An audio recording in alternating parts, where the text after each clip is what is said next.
जय श्री कृष्ण साथियों, मैं मुकेश सुल्तानिया आपके अपने YouTube चैनल यादव सरकार पर स्वागत करता हूं। जिसने किया न भय शरीर का था तुलसिंह छत्रधारी, अहिरवाल का शेर था पूरण सिंह का बेटा बलशाली।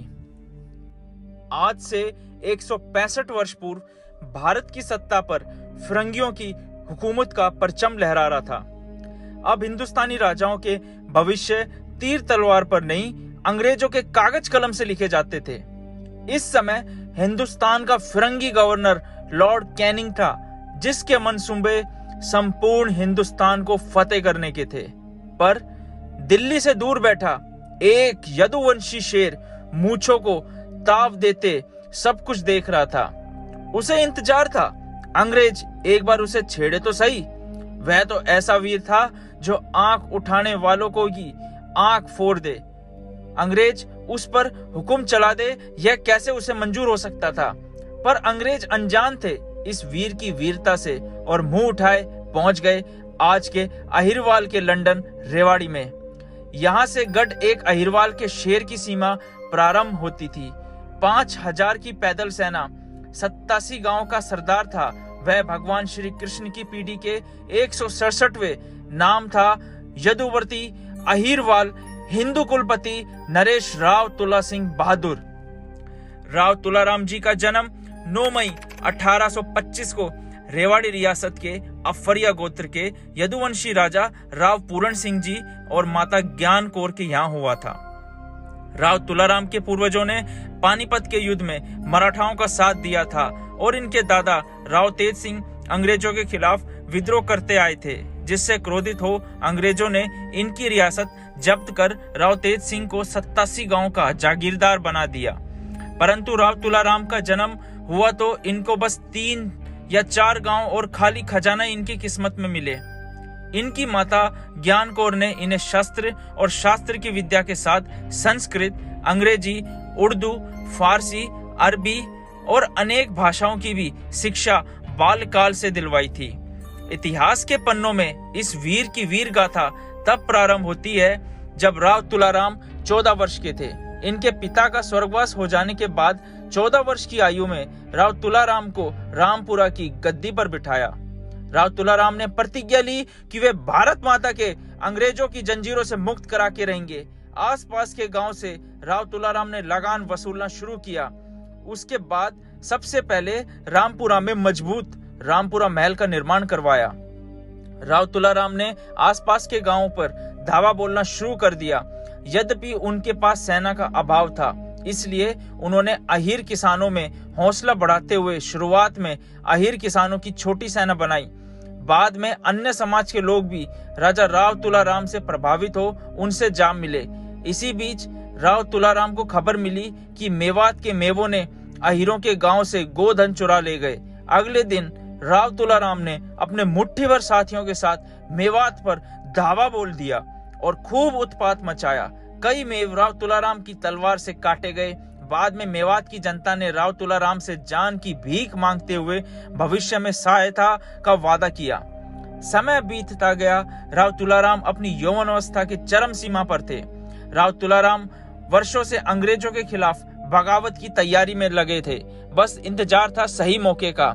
दिन था 10 मई 1857 का, जब राव तुलाराम के ही रिश्ते में चचेरे ताऊ लगने वाले नांगल पठानी के जागीरदार मेरठ के कोतवाल राव किशन गोपाल और राव रामलाल ने मेरठ में अंग्रेजों के विरुद्ध बगावत छेड़ दी।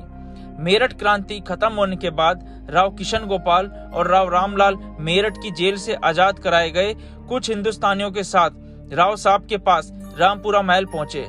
उधर राव तुलाराम जी के चचेरे भाई अहिरवाल के शेर राव गोपाल देव रेवाड़ी के आसपास के क्षेत्र में बगावत कर राव तुलाराम के पास आए। राव तुलाराम को देखते ही राव गोपाल देव ने उन्हें हृदय से लगाया। स्थिति को भांपते हुए राव गोपाल देव सहित सभी यादवों ने राव तुलाराम को अपना राजा घोषित किया। इसी के साथ 17 मई 1857 को 500 यादवों की सेना के साथ राजा राव तुलाराम ने अपने राज्य के अंग्रेजों पर धावा बोल दिया। तहसीलदार की टांग पकड़ उसे कुर्सी से हटा दिया और अंग्रेजों द्वारा लूटा गया खजाना अपने कब्जे में ले लिया। राव साहब ने यादव सेना के साथ मिलकर पूरे क्षेत्र में अपनी जीत का भगवा बुलंद किया और अपने आप को रेवाड़ी, गुड़गांव, भिवानी सहित 477 गांव का राजा घोषित कर लिया। यही शंखनाद के साथ राव तुलाराम राय बहादुर बनते हुए मस्तक पर तिलक, माथे पर केसरिया, हाथों में तलवार लेते हुए ललकार दी कि मैं और मेरा राज्य आजाद है, हम अंग्रेजों के गुलाम नहीं है। इस ललकार की आवाज इंग्लैंड में गूंजी। अंग्रेज शासन को हिलाकर रख देने वाले इस वीर के खिलाफ इंग्लैंड से वारंट जारी किया गया। राव तुलाराम की वीरता से प्रभावित हो तात्या टोपे रेवाड़ी आए और राव साहब से बहादुर शाह जफर की हिफाजत और रक्षा की गुहार की। राव तुलाराम ने 45,000 रुपए जनरल बकत खान के हाथों बहादुर शाह जफर और अन्य क्रांतिकारी की मदद के लिए दिल्ली भिजवा दिए। इसके साथ ही दिल्ली के आसपास के इलाकों में धावा बोलना शुरू कर दिया। उस स्थान पर आज भी राव तुलाराम मार्ग है। इसी के साथ राव तुलाराम ने गोकलगढ़ और अहिरवाल के अन्य ठिकानों पर तोप, हथियार और बारूद बनाने की फैक्ट्रियां लगवाई। साथ ही राव साहब ने हिंदुस्तानी गद्दारों को पकड़ पकड़ कर उन्हें मरवाना शुरू कर दिया। एक प्रसिद्ध घटना है कि एक मवेशी चुराने वाले विशेष समाज के 20 लोग जो हिंदुस्तानी क्रांतिकारी की मुखबरी अंग्रेजों को करते थे, उन्हें पकड़ राव तुलाराम ने उन सब का सर धड़ से अलग कर दिया। 2 अक्टूबर 1857 को ब्रिगेडियर जनरल शावर गुड़गांव के पास 8,000 की अंग्रेजी सेना के साथ राव तुलाराम पर हमला किया। राव साहब ने सबको अपनी तलवार की धार से परिचित करवा दिया। 8 अक्टूबर रेवाड़ी और रोहतक के पास अंग्रेजी सेना और राव तुलाराम की अहीर सेना में जबरदस्त झड़प हुई, जिसमें अंग्रेजी सेना बुरी तरह तहस नहस हुई। राव तुलाराम जयपुर और बीकानेर अन्य ठिकानों के हिंदुस्तानी राजाओं से मदद मांगने गए। अंग्रेजों के विरुद्ध उन्हें उनका स्वाभिमान जगाने पर अंग्रेजों के डर से इन रियासतों ने मदद करने से इनकार कर दिया, पर जोधपुर के राजा ने राजपूत सैनिकों की सैन्य मदद कर राव साहब का हौसला बढ़ाया।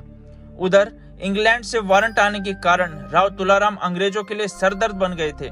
इस बार अंग्रेजों ने भारी सेना के साथ कर्नल जेरार्ड जैसे जनरल के नेतृत्व में आधुनिक हथियारों से लैस सेना रेवाड़ी पर चढ़ाई करने भेजी, पर अंग्रेजों को इस बात की भनक नहीं थी कि राव तुलाराम के पास राव गोपाल देव, राव किशन गोपाल, राव रामलाल, प्रणसुख यादव जैसे महारथी थे।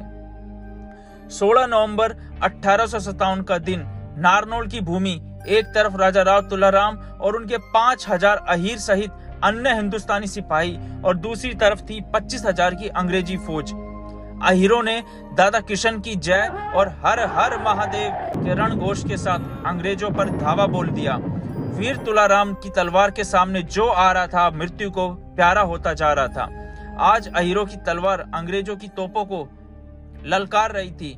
घोड़े पर सवार राव बाल किशन ने हाथी पर सवार कर्नल जेरार्ड का सर अपनी मिस्री तलवार से धड़ से अलग कर दिया। राव गोपाल देव जैसे महायोद्धा अपने दोनों हाथों में तलवार ले फिरंगियों के काल बन गए थे। आखिरी अंग्रेजी कमांडर का सर धड़ से अलग करते हुए राव तुलाराम ने मैदान में भगवा लहराया।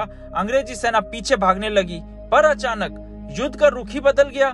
अंग्रेजों के वफादार नाभा, जींद, पटियाला, जयपुर की सेना हजारों की संख्या में नसीबपुर में आकर अहीरों को चारों तरफ से घेर लिया।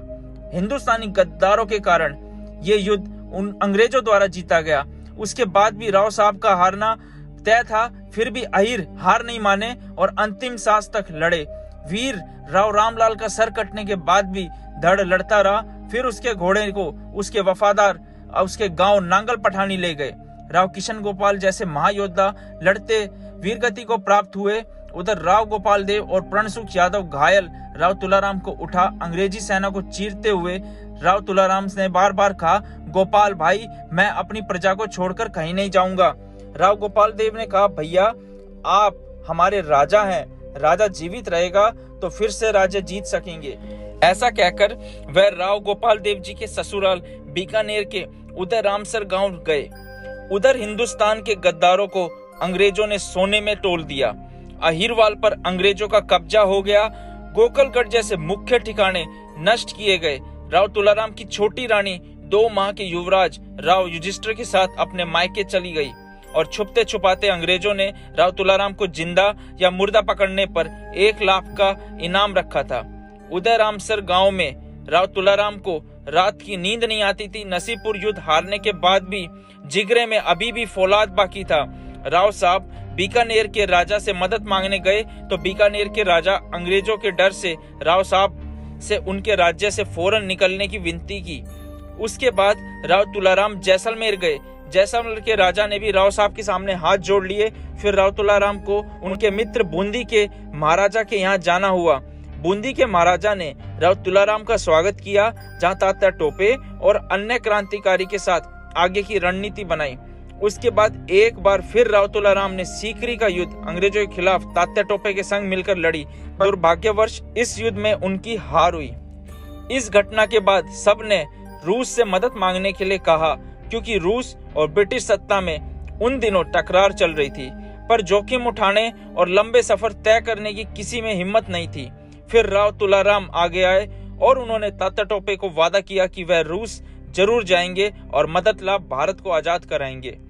उसके बाद राव तुलाराम अपने कुछ साथियों के साथ वेश बदलकर बॉम्बे गए, जहां कुछ महीने नमक व्यापार करने के बाद समुद्री मार्ग से अपने कुछ साथियों के साथ वह अफगान पहुंचे, जहां कंधार में उनके मित्र अमीर दोस्त मोहम्मद खान ने उनका भव्य स्वागत किया। काबुल में भी राव तुलाराम का सामना पिंडारियों से हुआ, जहां उन्होंने एक बार फिर अपनी तलवार का जोर दिखाते हुए पिंडारियों को मार भगाया था। इसके बाद वह ईरान के शाह और रूस के राजा से भी मिले। आज भी राव तुलाराम का पत्र रूस के सेंट पीटर्सबर्ग के संग्रहालय में रखा है। इस पत्र में राव साहब ने कुछ यूं लिखा है, हिंदुस्तान पर जुल्म की नई तारीखें लिखी जा रही है। आप शांत कैसे रह सकते हैं? जब ईरान और रूस से सैन्य मदद ले राव साहब हिंदुस्तान की तरफ बढ़े जा रहे थे, उनकी सेहत ने साथ देने से इनकार कर दिया। 23 सितंबर 1863 में काबुल में एक गंभीर बीमारी के चपेट में आने से राव साहब वीर गति को प्राप्त हो गए, जहां उनके मित्र अमीर दोस्त ने उनका अंतिम संस्कार करवा उनकी याद में छत्र भी बनवाया। इस लंबी यात्रा में राव साहब ने अपना सब कुछ बलिदान कर दिया। अपनी रियासत, अपनी मातृभूमि, सब कुछ, अपने कुल समाज और पुरखों के सीख को नहीं भूले।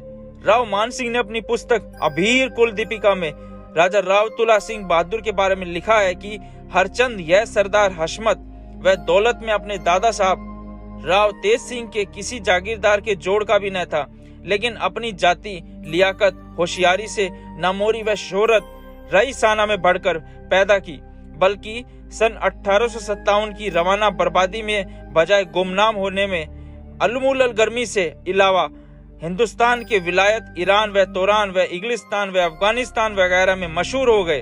हम नमन करते हैं दादा राव तुलाराम को, पर कितनी दुख की बात है, देश के लिए अपना सब कुछ बलिदान कर देने वाले ऐसे महावीर के बारे में बहुत कम लोग ही जानते हैं। हम सरकार से विनती करते हैं राव तुलाराम का इतिहास भी पाठ्यक्रम में शामिल हो। जय श्री कृष्णा, जय अहिरवाल।